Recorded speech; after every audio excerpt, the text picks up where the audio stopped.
خۆشەویستانم جارێکتر سڵاوتان لێ بێت و بە خۆشحاڵی و بەردەوامی لە پێشکەشکردنی پرۆگرامەکەمان. دکتۆر ئەکوامێ ئەو پرسیارت لێ بکەم. خەوشی گەورە لە سیستەمی سەرۆکایەتیان نییە کە وڵاتانە بەرەو دیکتاتوریەت چووە، بەڵکو لە نەبوونی دیموکراسی و هەڵبژاردنێکی ڕاستەقینە و نەبوونی دام و دەستگای دیموکراسیایە. لە وڵاتی ئێمەیە کە هەڵبژاردن هەبێ، هێزی سیاسی جیاواز هەبێ،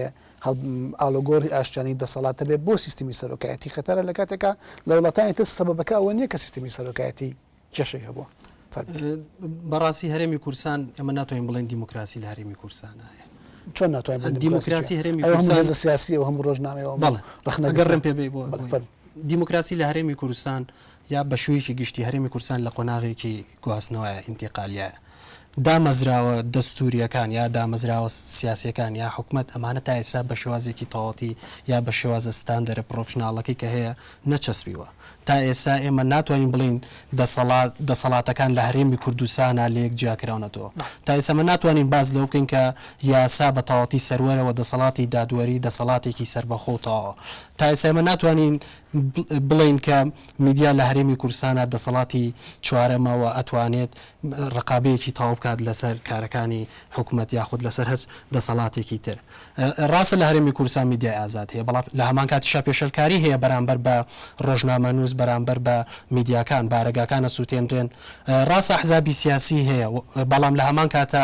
ڕێگریەکی زۆر هەیە لە ئەحزابەکان لە هەندێک شوێن لە هەرێمی کوردستانە ناوچەی داخراو هەیە کە ڕێگا نادەن هەندێک ئەحزاب کار بکەن، نانیانە بڕن یاخود هێرشەکەن لەسەریان بارەگاکانیان ئەسووتێنن. ڕاستە لە هەرێمی کوردستانە هەڵبژاردن هەیە، بەڵام ئەم هەڵبژاردنە کۆمەڵێک نیشانی پرسیاری ئەمە ئەومان پێڵێ کە کوردستان تا ئێستا ناتوانین بڵین دیموکراسیەکی ڕاستەقینە لە کوردستانە هەیە. کوردستان لە قۆناغی گواستنەوەیە و ئەو دەوڵەتانەی کە لە قۆناغی گواستنەوەیان بۆیە بتوانن کە لە ئایندەیە سیستمێکی دیموکراسی ڕاستەقینە بسەپێنن پێویستیان بۆی ئەمە ئەومان پێڵێ لە دوو خەشی لە مشەوەی هەرێمی کوردستانە سیستمی سەرۆکاتی بە هەمان ئەنجامەکە کە وڵاتانی تری ناوچەکە پێگەشتووە. ئەتوانین نمونە زۆر بینین و باسی میسرکەین کە سەرەتاویستیان بۆ شوێ بێت سەرنجامەکەی دیکتاتۆری. زۆر سپاس. پەیوەندێکمان لەگەڵایە کاک حەمید مەجیدمان لەگەڵە لە هەولێر. کاک حەمید ئەم کاتت باش و فەرموو و پەیامەکەت بگەێنە. بەڵێ لە هەولێری پایتەختەوە ئەو کاتتان باش، هەموو کاتێکت باش و زۆر سپاس بۆ تۆ. بەخێراتر لە میوانە بەڕێزەکەتان دەکەم. زۆر سپاس. ئێمە دیاردەیەکەیە لە ناو دیموکراسی پەتایەکەیە کە دەنجی زۆری دیارە تا ئێستا ئێمە ئاماژەمان بە زۆرینی پێناسەکراو نەداوە، دەنجی دوو لەسەر سێ و سێ لەسەر چوار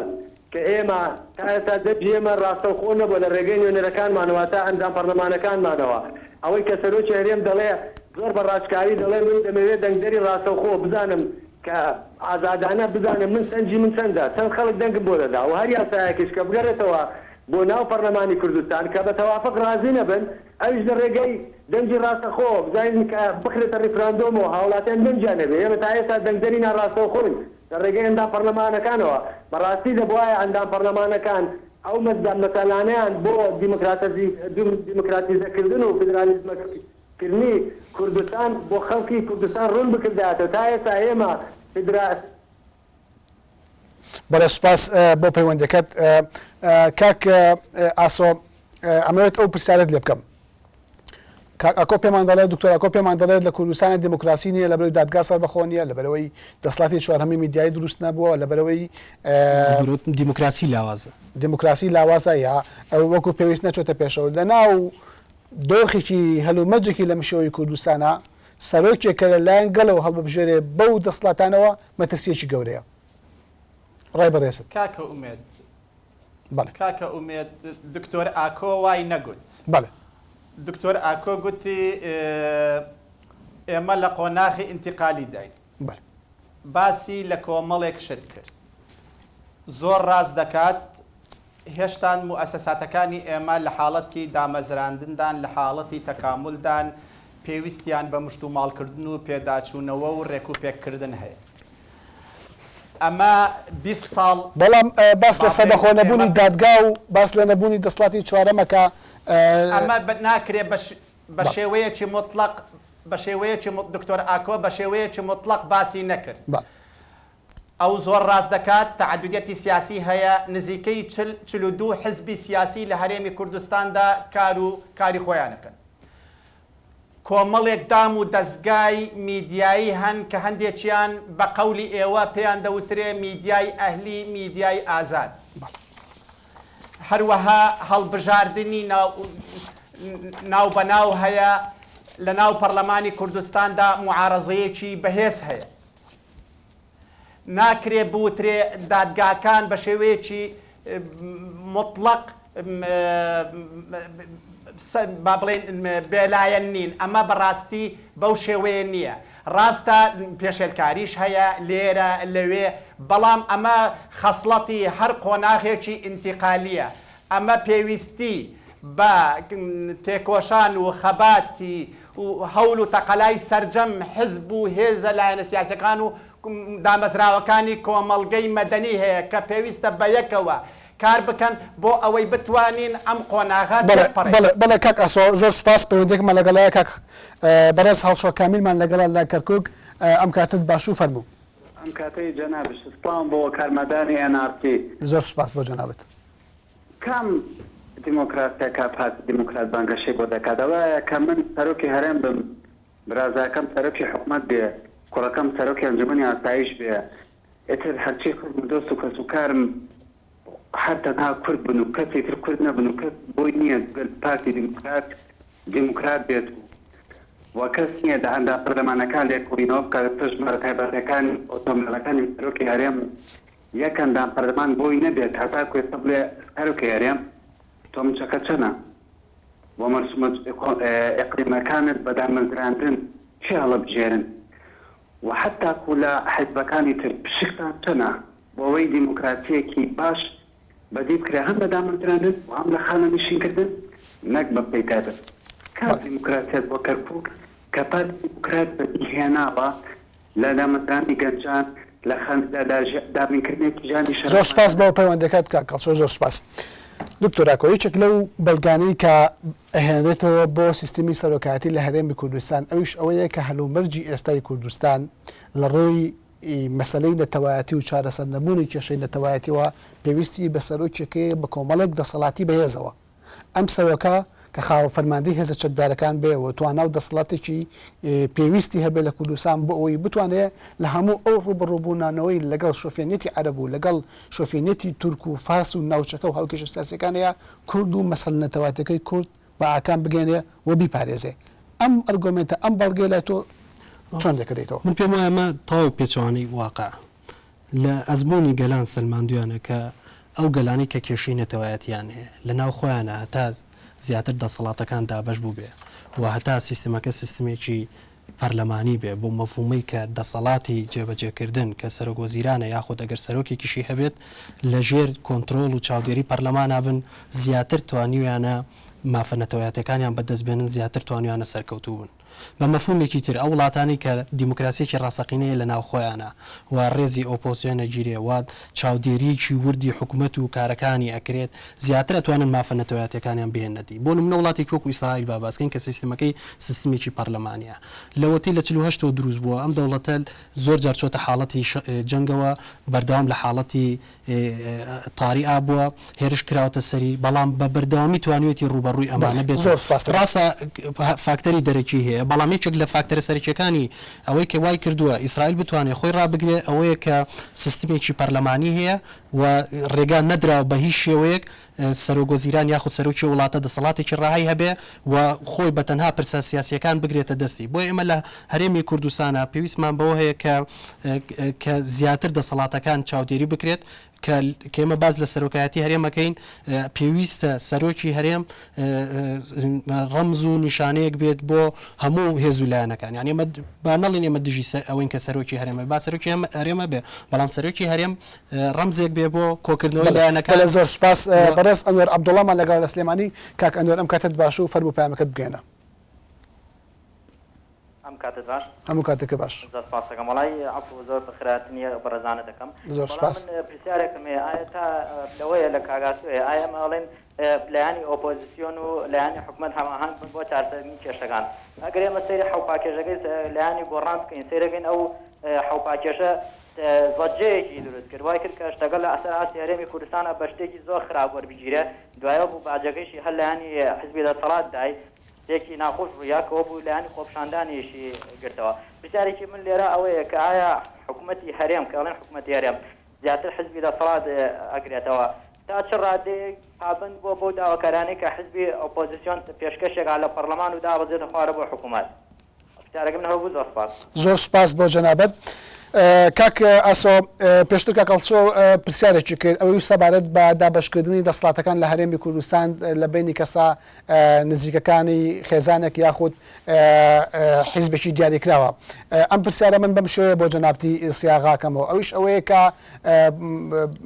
لە هەرێمی کوردستانە کردداری سیاسی شتێکە و تێکستی یاسایی و دەستوری شتێکی تر زۆر جار ئەوەی کە لە پرۆتۆکۆل و لە ڕێکوتنەکان و لە پرۆگرامەکانە هەیە لەسەر ئەرزی واقع ڕنگ ناداتەوە بەڵکو دەسەڵاتەکان بە شێوەیەکی تایبەتی بەکارهێنن. ڕای بەڕێزت لەمبارەوە چیە وەڵامی جەنابەت بۆ کاکەڵشۆ ئەو جۆرە پرسیارانەی لەم پرسیار دروست دەبن؟ دیارە بەنسبەت سەرۆکی هەرێم لە 25 تەمموزی 2009 بە هەڵبژاردن بۆتە سەرۆکی هەرێمی کوردستان. هەروەها لە قانونی ژمارەیەکیش هاتووە تەنیا بۆ ماوەی 2 دەورە دەتوانێت وەکو سەرۆکی هەرێم واتە بۆ ماوەیەکی دیاریکراوە نەک تا هەتایی. ئەمان یەک. 2 بۆ سەرۆکی حکوومەت دیسان پارتی و یەکێتی کە بە یەکەوە یەک لیستیان هەبووە لیستی کوردستانی زۆری نەیان هێناوە حکوومەتیان پێکهێناوە لە نێوە خۆشیان ڕێککەوتن 2 ساڵ ئەم حکوومەت بەڕێوە با 2 ساڵەکەی تر لایەنەکەی دیکە بەنسبەت پارتی دیموکراتی کوردستان کۆبۆتەوە پێی باش بووە نێچیروان بارزانی سەرۆکایەتی حکوومەت بکە بەو پێی تەجروبەیەکی پێشتری هەبووە لە کابینەی 5 و پێشووتریش پارتی پێی وابووە سەرکەوتوو بووە لە بەڕێوەبردننی حکوومەت بۆیە جارێکی دیکە دامەزراندنی کابینەکەی پێسپاردۆتەوە. ئەمە خەڵکی کوردستانە جارێکی دیکە کە هەڵبژاردنێکی دیکەی گشتی دەکرێت جارێکی دیکە خەڵک دەچنەوە سەر سندوقەکانی دەنگدان ئەو دەمە خەڵکی دەتوانێت حکمی خۆی بدا کە چێی پێ باشە و چێ پێی باشێت. زۆر سپاس کاک ئاسۆ پرسیارێکی تری کاک ئەنوەر عەبدوڵڵا لە سلێمانی لەگەڵمان بوو پرسیارەکەی لەوەیە کە تۆ باس لە هەماهەنگی نێوان دام و دەستگاکانی حکوومەتەکەی پەرلەمان و حکوومەت و دام و دەستگای تەنفیزی و هاوکاری نێوان پەرلەمان خۆی بەڵام ئەو بەرەخنێک دەزانێت کە پاکێجەکانی ئۆپۆزیسیۆن لەلایەن دەسەڵات و حیزبی حکومڕانەوە لە هەرێمی کوردستان ڕەت کراوەتەوە وەڵامی بەڕێز لەو بارەوە چییە؟ کاکە گیان ئەوە دکتۆر ئاکۆ مامۆستای سیاسەتە ئەو دەزانێت یەکێک لە کۆڵەگە سەرەکیەکانی هەر سیستەمێکی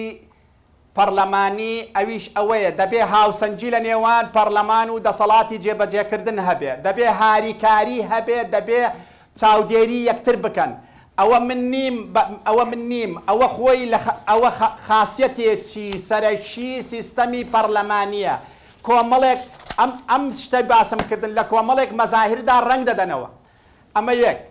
سەبارەت بەو کێشانەی لە هەرێمی کوردستان هەن من پێم وایە لەبەر ئەوەی هەرێمی کوردستان هێشتا لە قۆناغێکدایە کە کۆمەڵێک ئەرک هەن ئەو ئەرکانە بەتەنیا نەکەوتۆتە سەر ئەستۆی حزبە دەسەڵاتدارەکان بەڵکو ئەمە پەیوەندی بە یەکەیەکەی خەڵکی کوردستان و بەسەرجەم حزب و هێزە لایەنە سیاسیەکانەوەیە. لەبەر ئەوە ئەم کۆمەڵە کێشانە پێویستی بەوەیە سەرجەم و زەوتواناکان بە یەکەوە کۆ بکرێنەوە. بۆیە ئەمە شتێکی زۆر ڕاستە ڕەنگە لەم ڕۆژانە بە بەرچاوی خۆمان دیمان هەم یەکێتی و گۆڕان بە یەکەوە کۆبوونەوە هەم پارتی و گۆڕان بە یەکەوە کۆبوونەوە هیوادارین هەر 5 حزبی سیاسی هەم سێ لایەنەکەی معارەزە و هەم 2 حزبە دەسەڵاتدارەکەش بە یەکەوە کۆ ببنەوە لەسەر ئەم کێشانە قسە بکەن دەکرێت دواتر سەرجەم حزب و لایەنە سیاسیەکان لەلایەن سەرۆکی هەرێمی کوردستانەوە بتوانن کێشەکان قسە و باسییان. زۆر سپاس کاک ئاسۆ پەیوەندێکمان لەگەڵایە کاک گۆران عەبدوڵڵامان لەگەڵ لە هەولێر کاک گۆران ئەم کاتت باش و فەرموو پەیامەکەت بگەێنە. هەموو کاتێکت باش کاگومێت بەخێراتی میوێنە بەڕێزەکان دەکەم. زۆر سپاس بۆ جەنابەت. بەڕێز سپاس دەکەم پرسیارێکم لە هەر جەنابیان هەیە بەنسبەت سیستەمی سەرۆکایەتی هەرێم ئێرانیەکانی عاجز کردووە ئەو مەشروعی ئیرانیە مەشروعی مالی چییە بەڵکو بە هاوکاری حیزبە کوردیەکان هەڵەیەکی گەورە لە ئەعلام دروستیان کردە سەرۆکایەتی هەرێم بەڵکو ئازادی لە کوردستان لە هەموو دنیا سەد نییە يعني لە تەماشای پرسیارەکەت چیەکە گۆران پرسیارەکەت چیەکە گۆران پرسیارەکەم لەو برادری ئەو بەڕێزن عنی هزوی و دەست سەرۆکاتی هێرێم دەکات سەرۆکاتی هێرێم بەدەنجی خەڵک هاتیە سەرۆک بارزانانی زیاتر لە 170 کوردستان دەنجی پێداوە بەڵێ يعني ئەو برادرەوە دەڕخنە سەرۆکاتی هێرێم دەگری خۆ تەجروبەی تاڵ حتا تەجروبەی تاڵمان نەبووە يعني هەر شتێک سەرۆکی هێرێم پەرلەمان دەری سەدادی سرای سەرۆکی هێرێم کە ڕازی نەبوو گەڕاندی تۆ پەرلەمان يعني سیاسەتێکی سەرکەوتووە بەزەوە مەشروعی ئێرانیە بە هاوکاری مالیکی و بە هاوکاری بەڵێ سپاس بۆ کاک گۆران دکتۆراکۆ قسەیەکت هەیە لەسەر قسەکانی کاک گۆرانی گوێت لێبوو ڕاستە سەرۆکی هەرێم بە دەنگی خەڵق هاتووە کە ئاماژەی پیاکە لە سای هەفتە دەنگەکانی هێناوە بەڵام بۆ خۆی هەڵبژاردنەکە گومانێکی زۆری لەسەر بوو ئەمە قسەی من نییە و قسەی ڕێکخراوی ینی هەموو ڕێکخراوە ئەو نێودەوڵەتی هەرمیانی کە هاتبوون بۆ چاودێری زایدەن ئەو ڕێکخراوانی کۆمەلگای مەدەنی کە لە ناوخۆی هەرێمی کوردستانە ئەوانی ژەر چاودێریان کرد لەو راپۆرتانە بۆمان دەرەکەوێت کە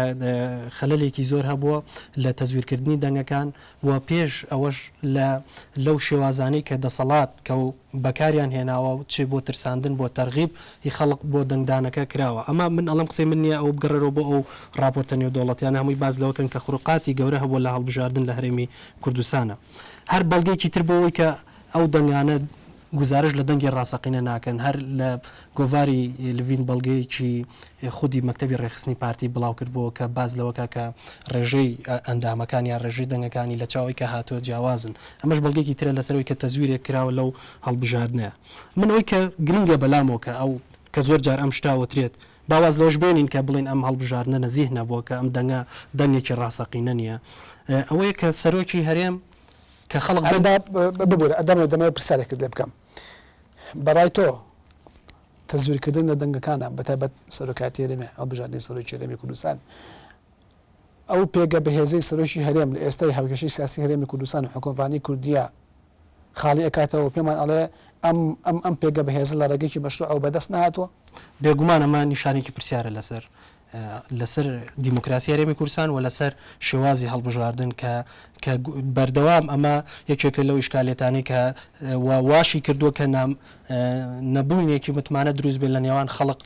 لەگەڵ دەسەڵاتە لە لێوان حیزبە ئۆپۆسیۆنەکان لەگەڵ حیزبەکانی دەسەڵات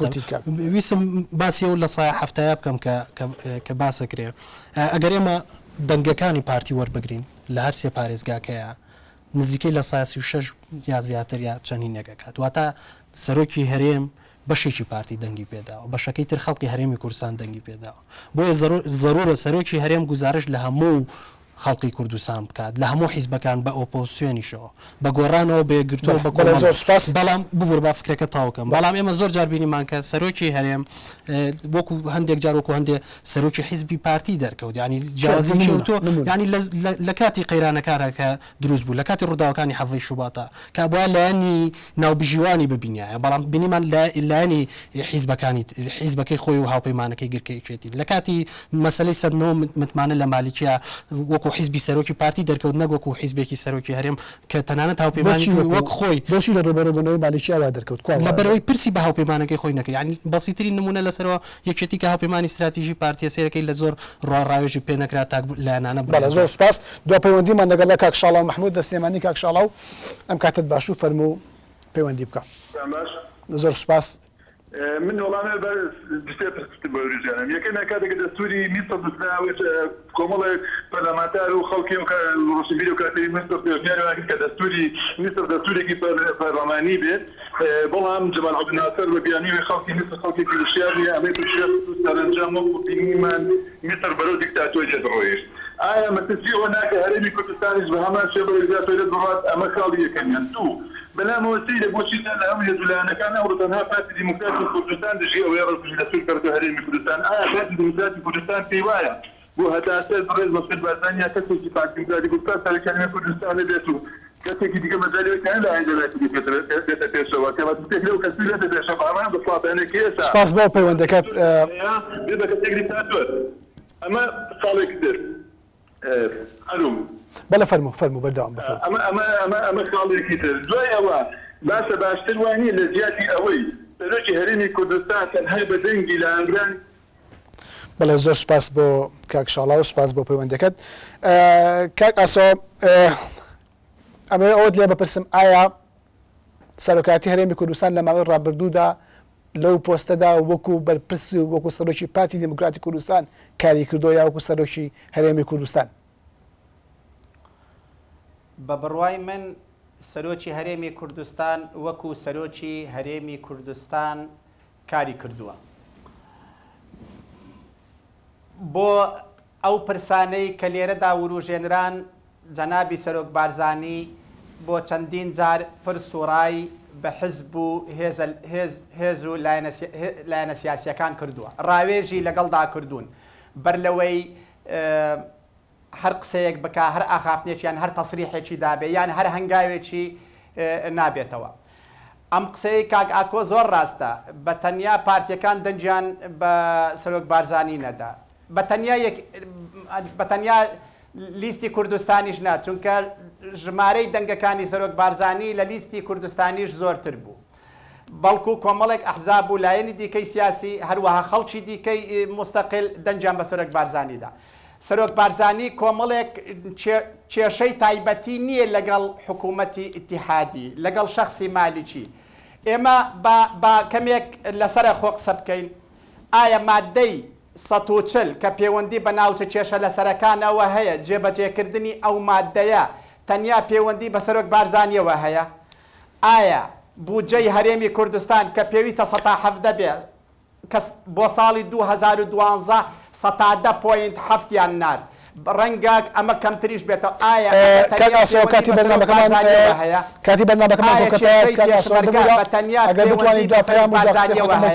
ئایا قانونی نەوت و غاز بە تەنیا پەیوەندی بە سەرۆک بارزانیەوە هەیە؟ ئایا جێبەجێ نەکردنی دەستوری عێراق هەوڵدان بۆ دوورخستنەوەی کورد لە سوپا ئەرێ بەڕاستی ئەوانە بە تەنیا پەیوەندیان بە سەرۆک بارزانانی؟ زۆر سپاس زۆر سپاس دوکتۆرانی خۆتم بیتە. ئێمە پێویستە لە هەرێمی کوردستان سیستمێکی پەرلەمانی بچەسپێنین و نابێ ئێمە هەمان هەڵە و ئەزمموی وڵاتانی دراوسێمان دووبارە بکەینەوە و ئێمە ئێستا لە قۆناغێکان پێویستمان بەوە هەیە کە دەسەڵاتی جێبەجێکردن سەرۆکی هەرێم و سەرۆک وەزیران زیاتر پەرلەمان زۆر سپاس. عزیزانم خۆشەویستانم ئەوەی کە گوێتان لە بە گفتوگۆکردن بۆ سەبارەت بە سیستەمی حکومڕانی هەرێمی کوردستان لە نێوان سەرۆکاتی و پەرلەمانیە بە میوانداری هەرێک لە بەڕێزان دکتۆر ئاکۆ حەمە کەریم،